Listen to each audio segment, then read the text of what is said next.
Hello, everyone, and welcome to BFW 2401. This is workshop number 5, and we are covering bank capital.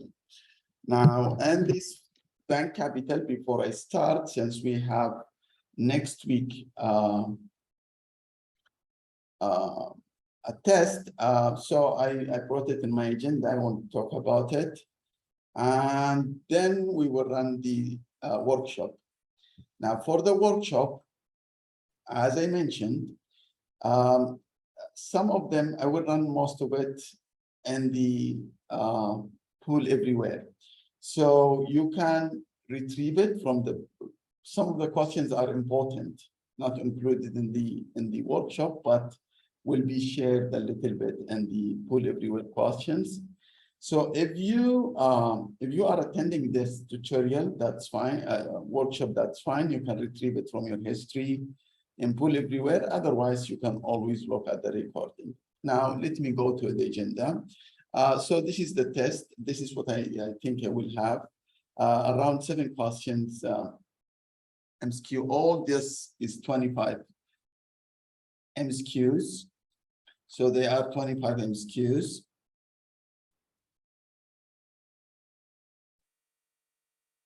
Now, 7 will be for week 3, week 8, and then 8 questions for this one, and bank capital, which would take the bulk, which is around 10 problems. This is the resources, but I think I will have you, because I have a workshop for loan sales and securitization, and we didn't have it because we have the test. So I will share that with you. I will share this with solutions. It's a nice one. Plus, you will have test 1 and test 2. Of course, you will have to test 2 all tests. So plus this one. So you will have 2 tests and this one, and of course, the rest of those, the tutorials and the workshops and what we are actually covering in some of those pool everywhere questions. Pool everywhere are just reflecting our understanding.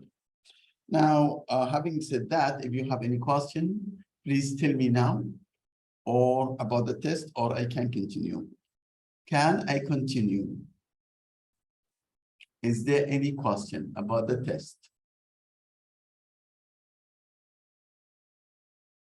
Any questions?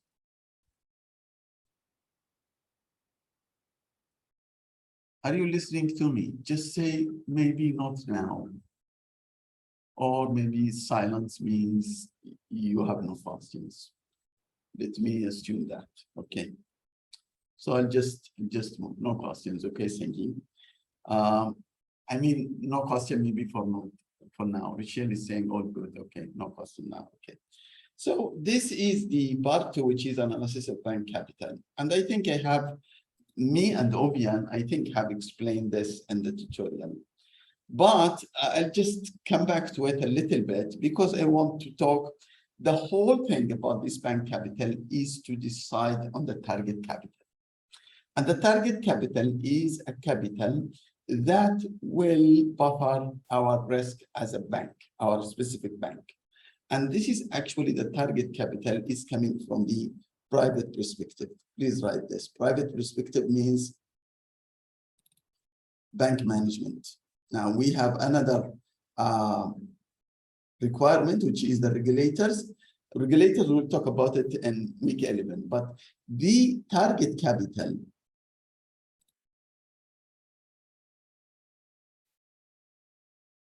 actually can equal or more, can be more or equal to the, what we call the regulatory capital. It must be like this. So if this is 10.5% according to the regulator, there could be 10.5 or more, 10.5 or more, 10.5 or more. Okay. This is one thing, but the issue is how we decide this target capital. When we decide target capital, actually, we are looking to so many things. We are looking to all these issues, bank benefits, and I want you to be sure of this one. This one you had usually in the test, but it will come in a way that is, I'll just test your understanding. We have tax benefits, it's almost 10 issues. We have financial risk, we have market discipline, we have the regulatory, we have the number of employees we don't have. I'm just trying to make you here to confuse you a little bit. We have rating agencies, of course, we have debt capacity, we have corporate control, we have future acquisition plans. All those are concentrations when we decide on our capital. Now, when the interest rate is low, maybe it's time to have more debt because it's cheaper for us. When the share price is high, maybe it's better to have more capital because it's actually better for us. Share price is high, so when you issue capital, it's better. It's the time to issue capital. All of those are considerations to do it. Number of foreign banks, of course, is not related to us, and competitors is also not related to us. So in the question in the exam, if I tell you what are those considerations, this will not be there. So you will tell me whether this is yes or no, or I can get all of those and try to confuse you in some of this and give it like true or false question. So you have to look at this, yes, yes, yes, if some of them is not right, but this is the right one. This is actually the correct one. Now, let me come back to this target capital, which is very important for me. So the target capital, when it comes, the model itself, they eliminate all of those things and they come up only with two issues. The return, which is coming from the tax benefit, because when we have more capital, when we have more debt, in this case, when we have more debt, we have cheaper capital, cheaper actually financing, and also in the same times we have a tax benefit, because when we have debt, it's not like when we have more capital. When we have more capital, we are not exempted, but when we take debt, then this interest rate will be decreased from our income, and then our tax will be less. This is a call for less capital plus more debt, which means now this is a big call here. Now the other issue in the model, it only considers two issues: what we call the regulations, because regulations, when they see you having less capital, that will make them not happy and will start to penalize you. So there is actually a cost. So these two factors created this one.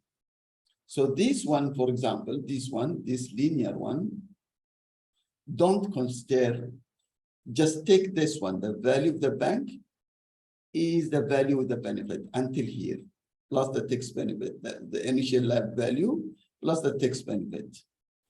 And this is this line, linear line. But then we have the cost of the regulators, which when we start having less and less and less capital, because this one is calling for what? If I am taking more, if I'm receiving more benefit from the debt, then I will just keep decreasing the capital and increasing the debt and get more of this, which is the tax benefit. But then we will reach, when the regulators come to the point, to this picture, they will start penalizing us. That's fine. When we reach to a point here where and we have talked about this, when this is the best I can get for my shareholders. And therefore, the most I can have is here. Because if I increase my risk, because this is the debt, this is the value of the debt, and I'm going to like this. They are telling me this is the best debt you have. So if this is, for example, 85% debt, that means I have to have 15% capital to finance 100% of the assets. This is the best combination. Now, this can be just 90%, for example. This can be 92%, for example. And this, 88%. Which is actually, this will make it 12%. You can take anything here, but the point is, this is where I should stop. Now, this is what we call about the target capital. And I want you to understand it, understand the model, because they ignore all of those issues, all of those considerations, except for the tax benefit and the regulations, which is coming from the capital risk.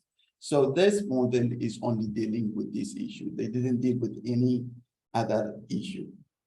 Having said that, let me now go to, please go to, I want to see your understanding of the work here. So I will stop sharing here and I will go back now to my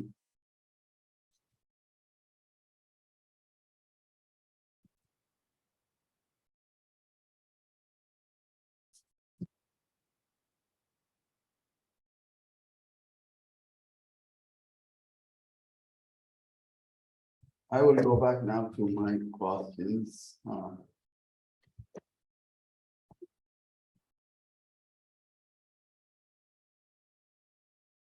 My clear screen is paused, so I will just stop this one.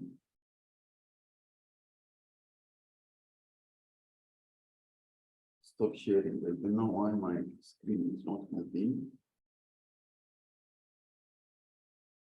Yeah, now I stopped sharing. I will just start now, share my screen here in the other device.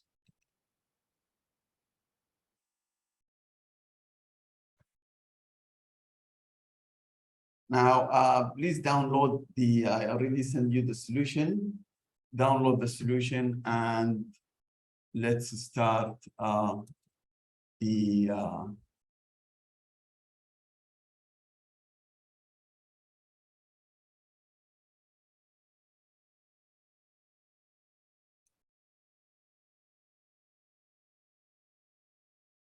this is not related actually to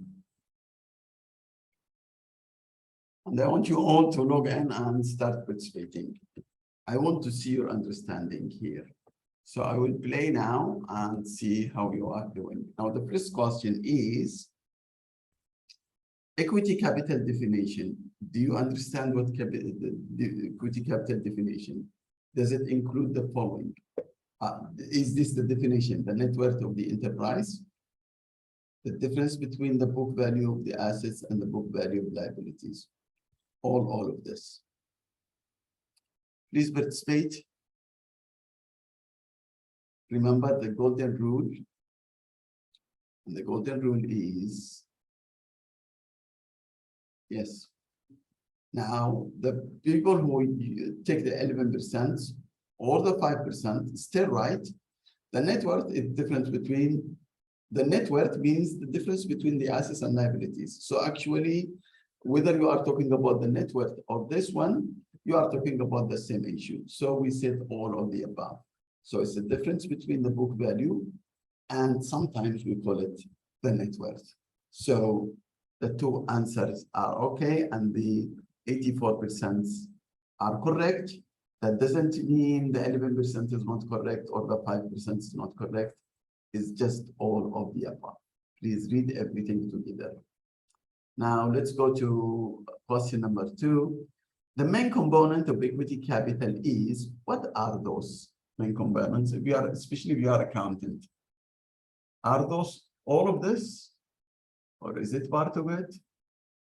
Issued shares, retained earning, reserves.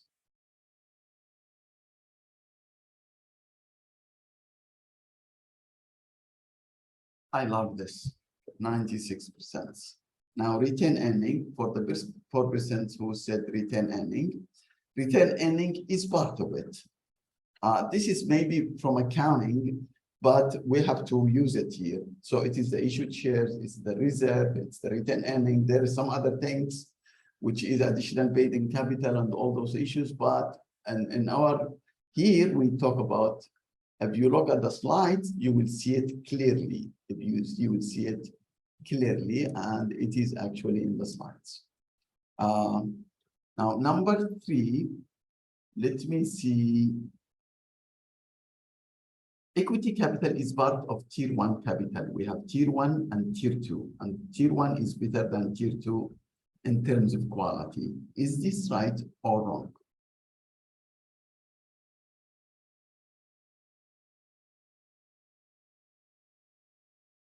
Please participate as much as you can.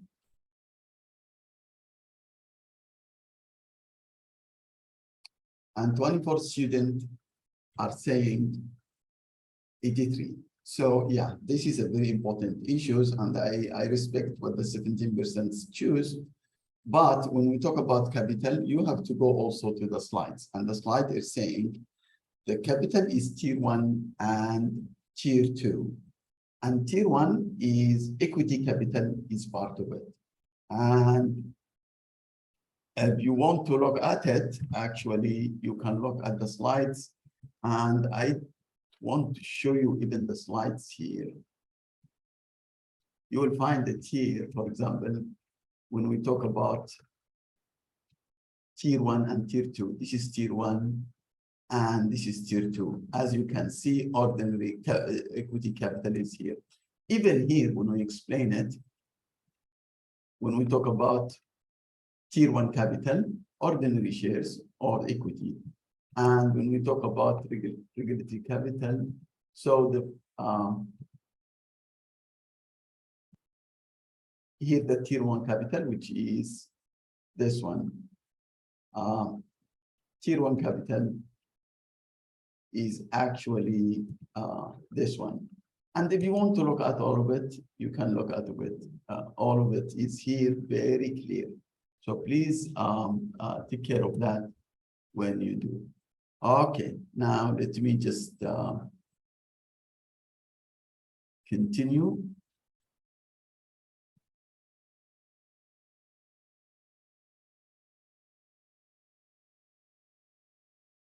So I am done with this. I am done with this. I am done with this. I am done with this. I am done with this. I think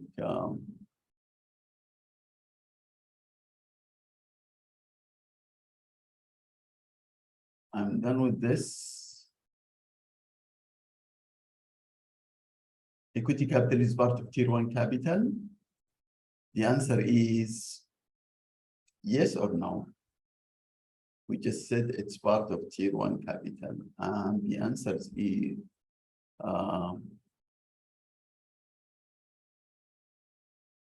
as you can see, it is actually part of tier 1 capital.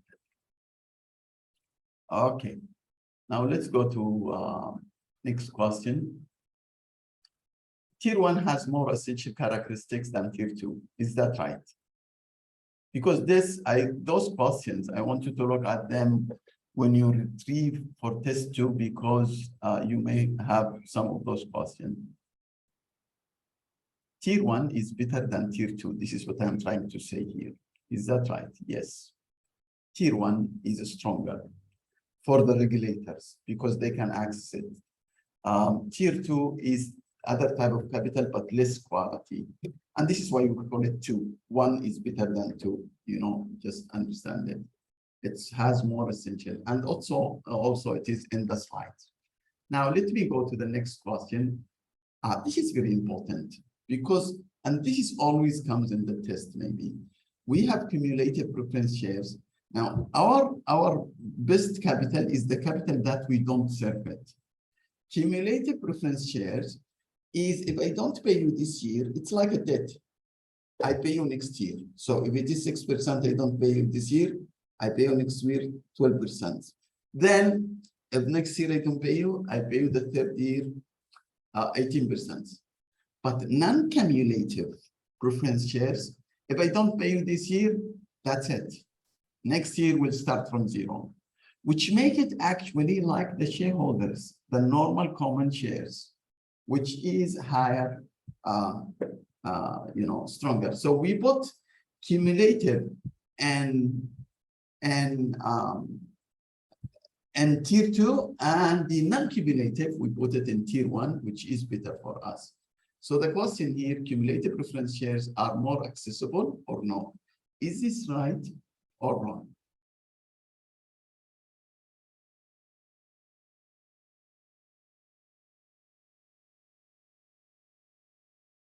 Is it accessible or the non-cumulative?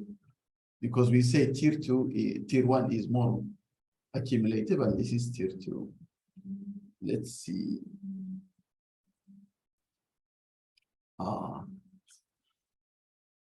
Yeah, so cumulative preference shares are the ones that are like debt.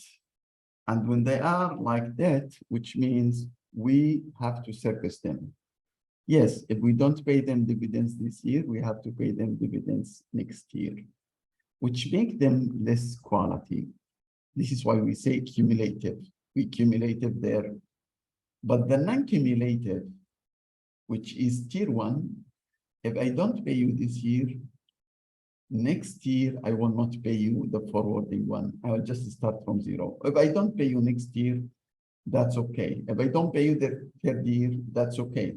Now you become like common shares, which is like tier 1. So the answer is actually cumulative preference shares are not more accessible. They are less accessible because we just postpone the payments, your payments. But non-cumulative, I don't have to pay you. Okay. Now let me go to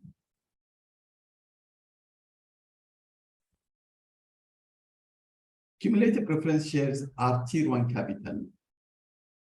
This is just repeating. Are they tier 1 or they're tier 2?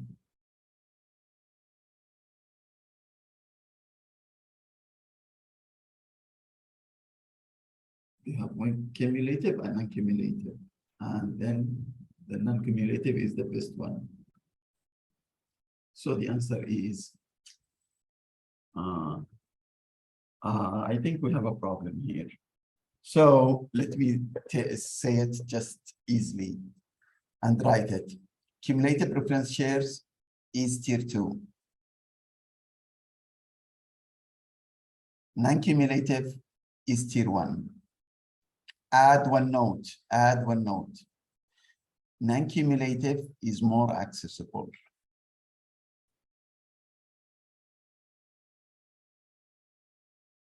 Cumulative is less accessible. Cumulative and non-cumulative is actually better capital for preference shares. I think that will solve this issue. Okay. Now, this one is actually a very smart question. Bank XY has offered losses of $100 million. We understand the losses should be, financed by the capital. So this XY has suffered losses of $100 million. The bank management suggests to cover the losses by issuing a debt of $50 million and the rest from the capital. This guy talks sense or nonsense. The CEO argued that was the best move to preserve the bank capital. Do you agree?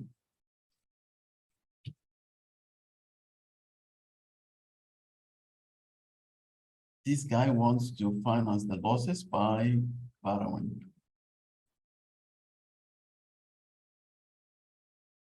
Does he make sense or doesn't make sense?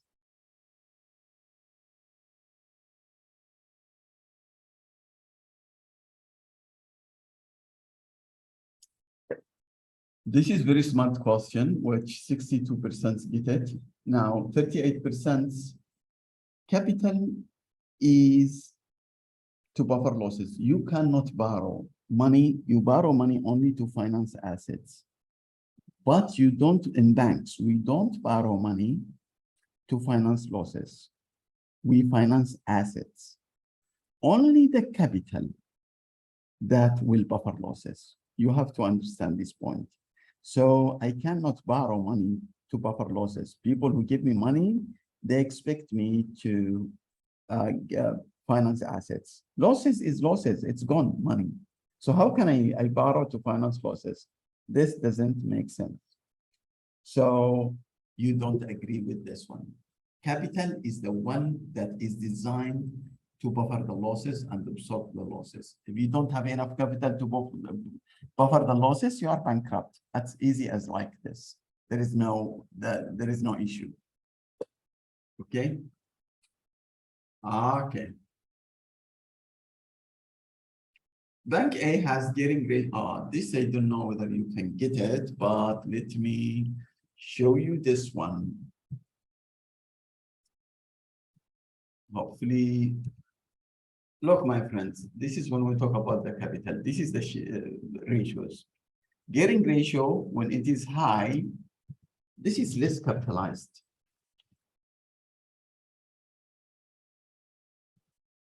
This is less capitalized, actually. We are less capitalized here because the liabilities to the equity is higher, less cap. Here, the assets to the capital is high. So if this ratio goes up, actually we are less capitalized. Only when equity to the assets is becoming high, we are better capitalized. Here also better capitalized. So this question, which we see now, so we have the gearing ratio, a higher gearing ratio is not good for us. So if I go now and play, I hope I don't.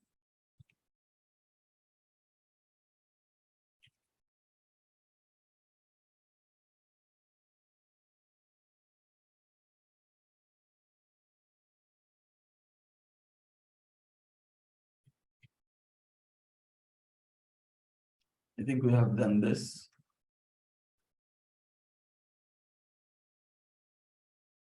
This one, Bank A has a gearing ratio of 9 times, leverage multiplier of 10 times, and simple capital ratio of 10 times. Bank B has gearing ratio of 8.8, which is less. Leverage ratio of 9.09, which is actually less. And simple capital of 11. Which bank has more capital or better capitalized, A or B?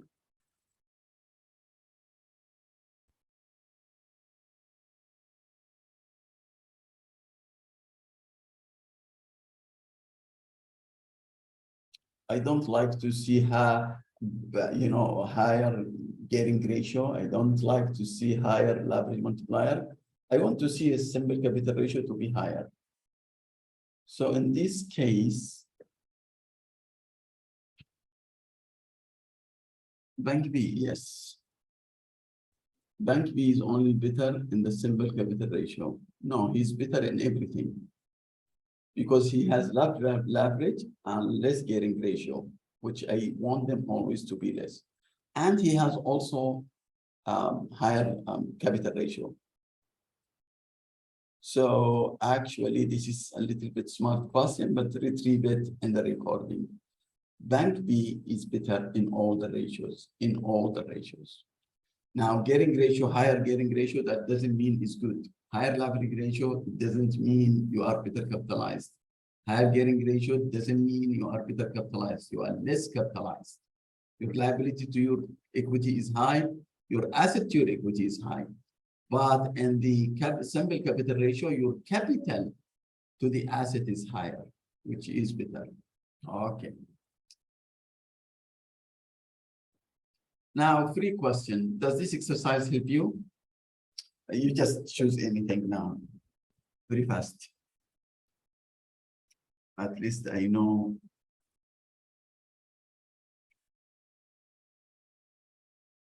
Does it give you more any understanding, any exposure to anything?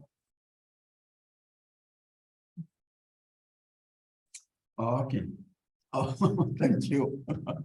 Okay, guys. Okay. Now let me go to the these questions now we will have is actually about the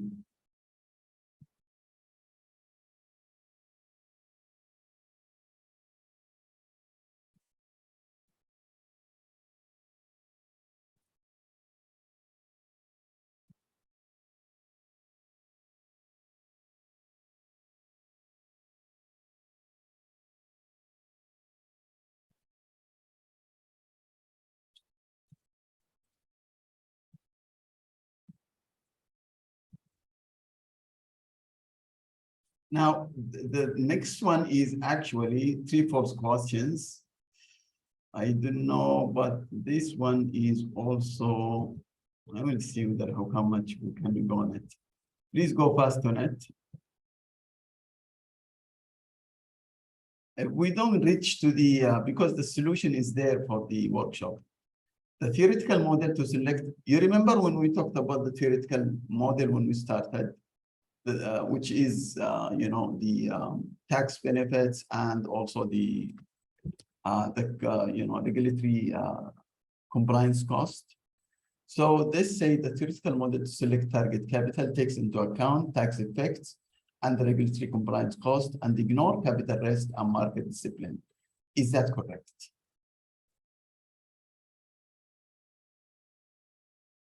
We said we ignore everything, I think.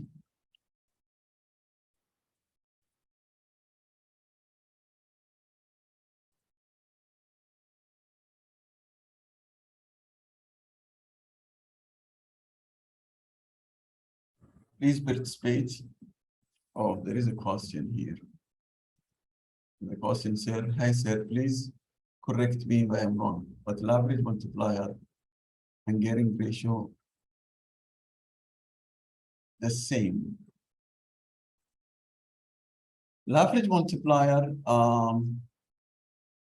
yeah, I'll talk to you. Yeah, okay, you already said, there is a question, private question here. Okay, let me go to, no, my friends, if we have 70%, if 53% didn't get it, then we have a problem. We have really a problem. We have really a problem. Look, my friends, this is the model. It ignores everything. It only brings the tax benefit and the compliance, which is this quadratic formula. It reflects, it doesn't take into consideration all those ones. All those ones are ignored, except for the tax benefit and the regulatory. This one and this one. So the model, when they inform it, they just, you can see the formula. We have only the tax benefit and the compliance. That's all, which are moving this one. This is the curve that we are using. So to answer the question, I have to, please, I want you to be aware of this. We ignore everything except for the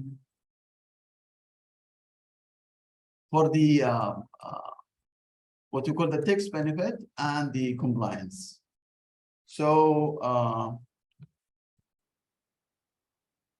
53% to miss it is actually making me worried. I hope you get it. Okay, let me go to the next question.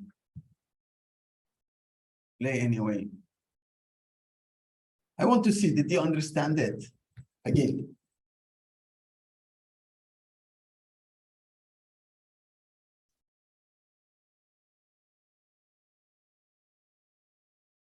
Did you understand it? Is that correct or no?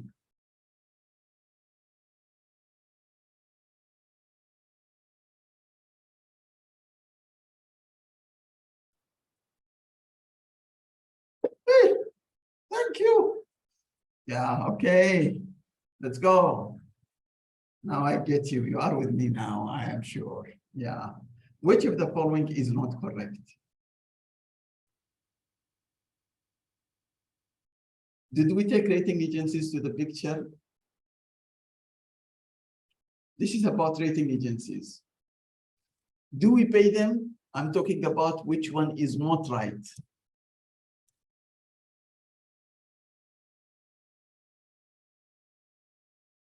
If we are downgraded, do we pay the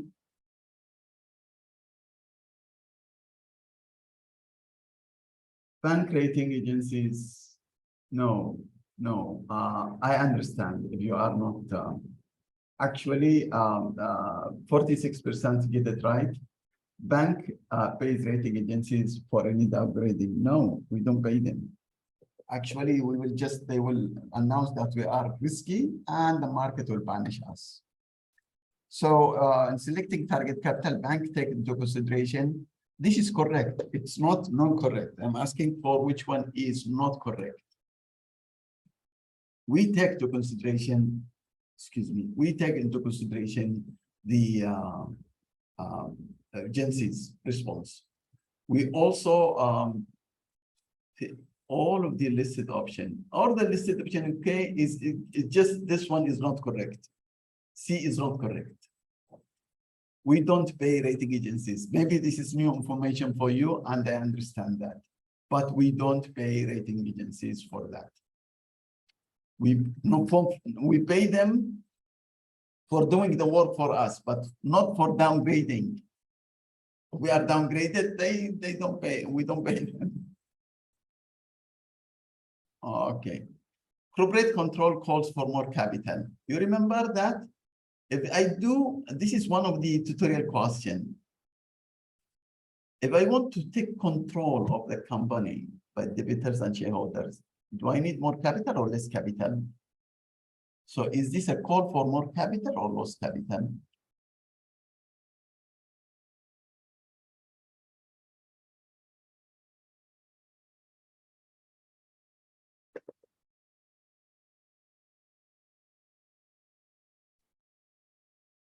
Actually, it's a call for less capital. This is risky thing. You have to review the questions and the tutorial. Tutorial say we need, if we are going for corporate control, so the management and the debtors want to take over. So they make the shareholder less and less and less. Write this note. So it's a call for less capital. We have 10 considerations. One of them is less capital. Okay. Trade-off of selecting target capital means achieving an optimal mix of debt and capital to finance bank asset that will maximize shareholders' wealth. This is related to the model. Is this correct? Debt and capital.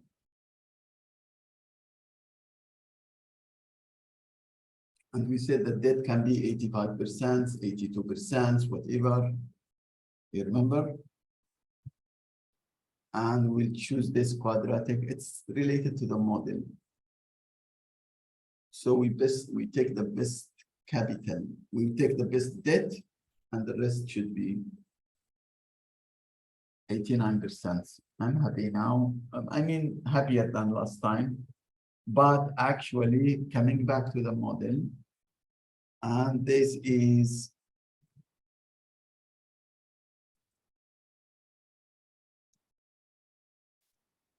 coming here. This is the best. This is the debt. So the debt now, if this is 85, then the capital is 15, and this is the best point. So this is the optimal combination of 85 debt and 15 capital, which give me here. This is when we say optimum. Optimum means that I know it tells me the debt, and I have to conclude the capital. Yeah. So people who miss it, just please understand this. The optimum means this one. Okay. Now let me play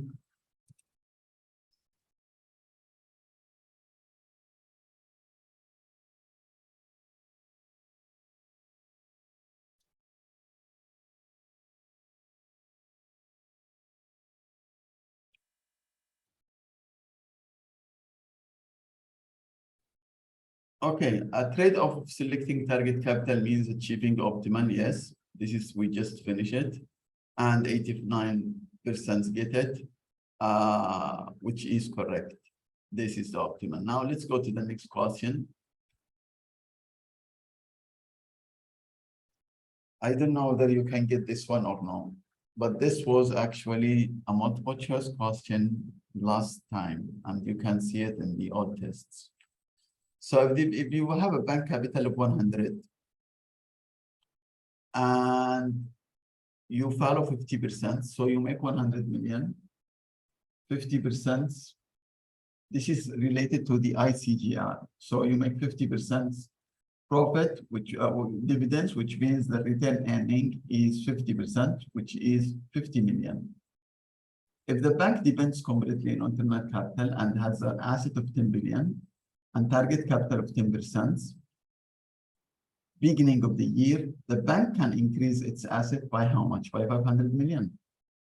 Because we say the increase in the capital should, according to the ICGR, should be the increase in the assets. Now, my capital increased by how much? Increased by 50%, by 50 million, which is 50% of this. How much is my capital? My capital is actually 10% of this, which is 1 billion. So the 50 million is 5% of it. So if this increased by 5%, I can increase my assets also by 5%. How much the 5% of the 10 billion is? I don't know that I get it. Now tell me, what do you think? This is related to the ICGR.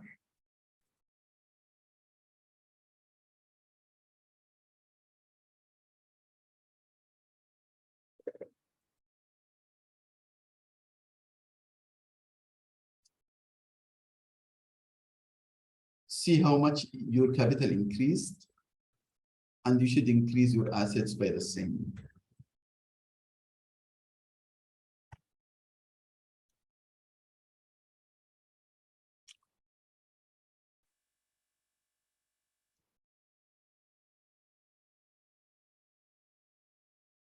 Look, I have 10 billion assets, okay? Capital is 10% of that, okay? It's 10%. So the capital is 1 billion.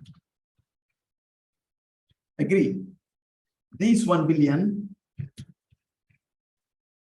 increased by the return earning, which is 50%,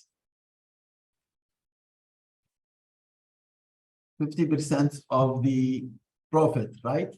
50% of the profit, which is 5 million.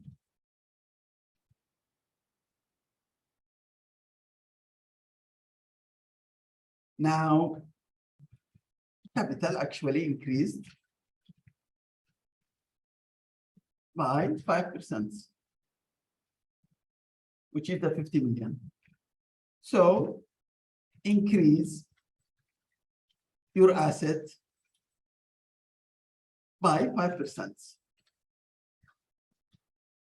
How much my assets? 10 billion. 10 billion. Increase them times 5% equals 500 million. To stay in target. This is how the capital, and this is why we you can look at this when we talked about in the recording, or you can write it down, but this is how it works. So the answer is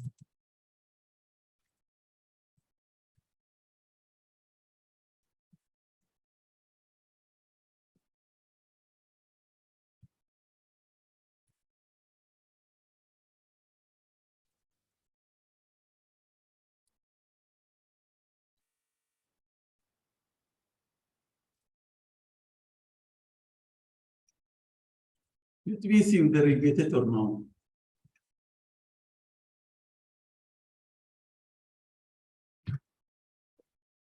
Can you do it again?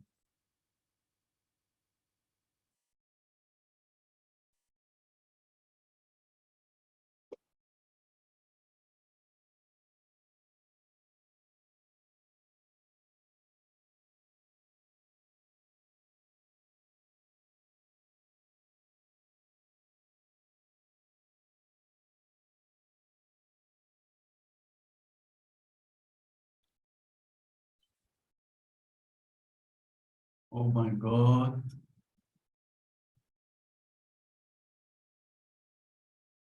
The answer is true. The answer is true. The answer is true.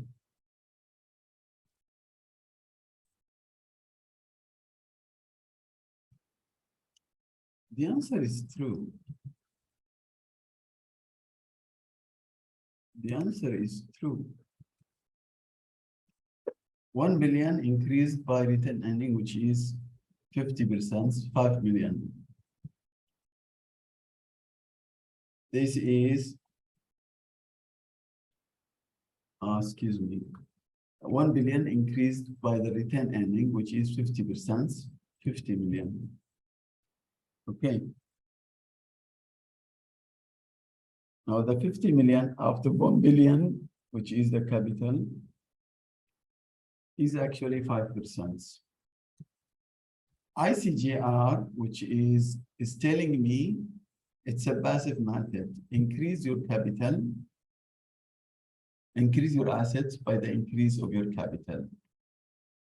My assets increase, my capital increased by 5%. So my assets should increase by 5%. How much is my assets now? It's 10 million. I increase it by 5%, it's 500 million.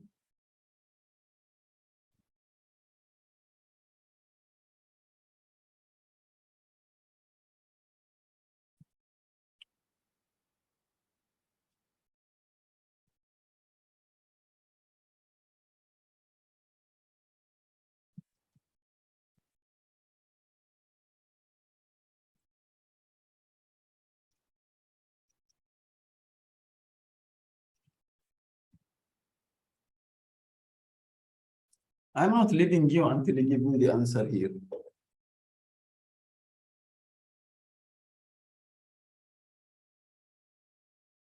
Is this true or wrong?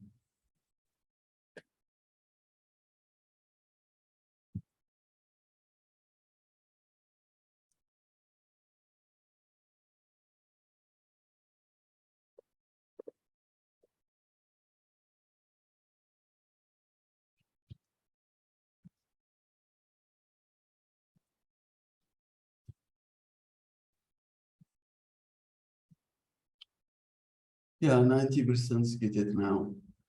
Please, for the 5% we miss it, the increase in capital should be, the increase of the asset should increase by the level of increase of capital. The capital increased by 5%. Okay. Internal capital depends profitability and dividends policy. Is that right? This is just a theoretical one. Internal capital depends on, which means the net income. When we talk about internal capital, means generated from inside the bank. Part of it will go to dividends, part of it will go to, which means how much net income we have and how much dividends we pay. The rest will go to the, this should be very straightforward. Yes, 93%. Okay. Sources of bank capital are internal capital and external capital. And retail deposits. Is retail deposits a capital?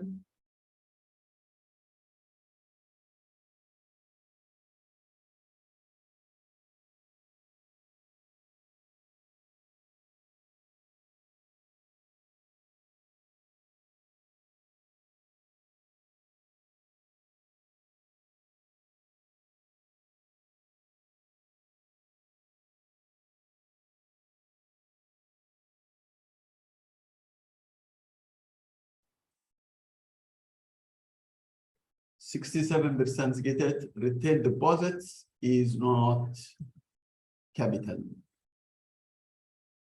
We have internal capital and external capital. And retail deposits is a debt. It's not a capital. So please, retail deposits is just a liability.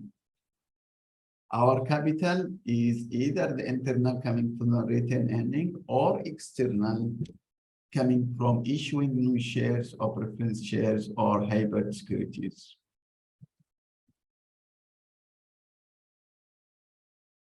Shareholders preferences theory. Oh, this is very important, but actually we have only 5 minutes. We have 4 theories, which we talked about it. Shareholders preferences assumes no transaction. So we have the shareholder preferences, which is actually indifferent between dividends and the other one. So we have 4 theories: agency theory, preference theory, signaling theory. So this theory is calling for what? Do they see any differences between you pay me dividends or you keep it inside and then increase the capital?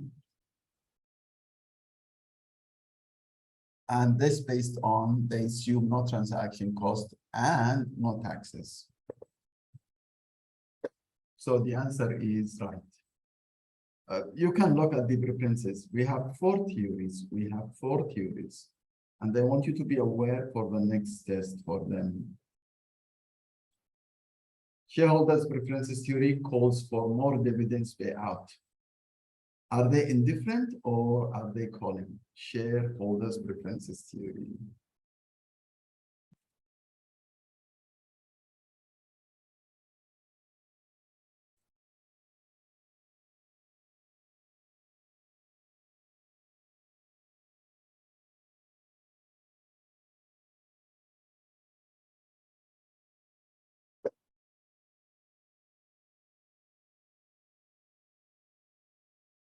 They don't call for more preference. You have to look at those theories. They are 4 theories. So shareholder preferences, there are no difference between paid dividends or not paid dividends. They don't care, the shareholders. Agency theory calls for less dividends or more dividends, because if we keep the money inside, they will misuse it. I think I have only 2 minutes now. I just want to finish those ones.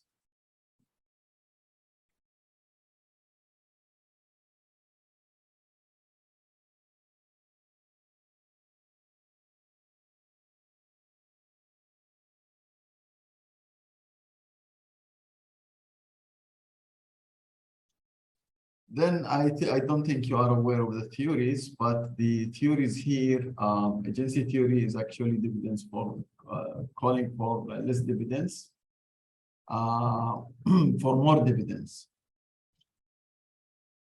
So the 64% get it because you will use it, they will use it. Now let me just go to the rest of the question. We don't have time. Now this one is signaling theory of dividends is actually calls for stable dividends. That is correct. And the other one is, because you will see this recording, clientele theory of dividends is calling for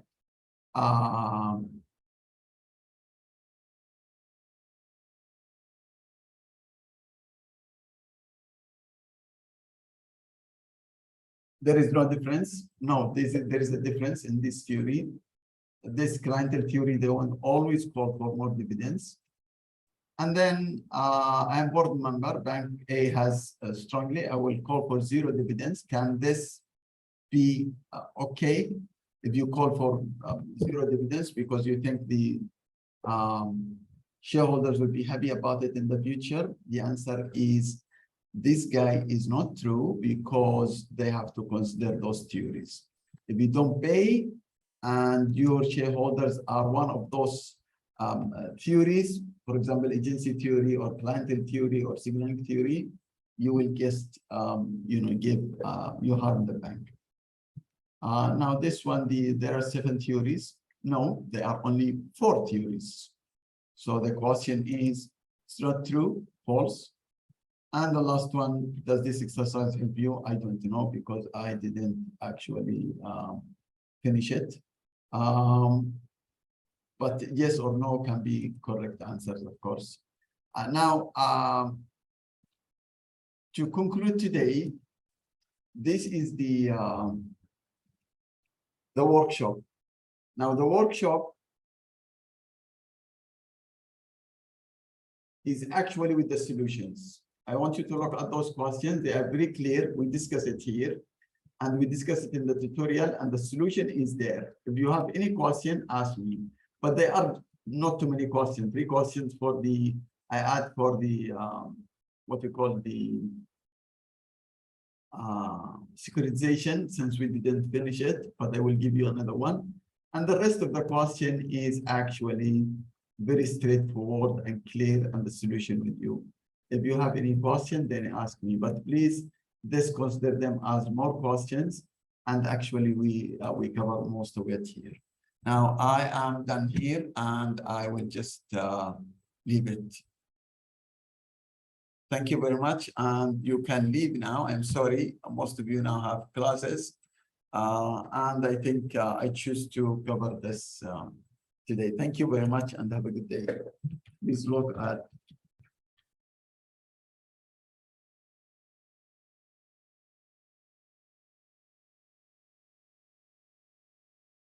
If you have any question, you just can stay. Thank you very much.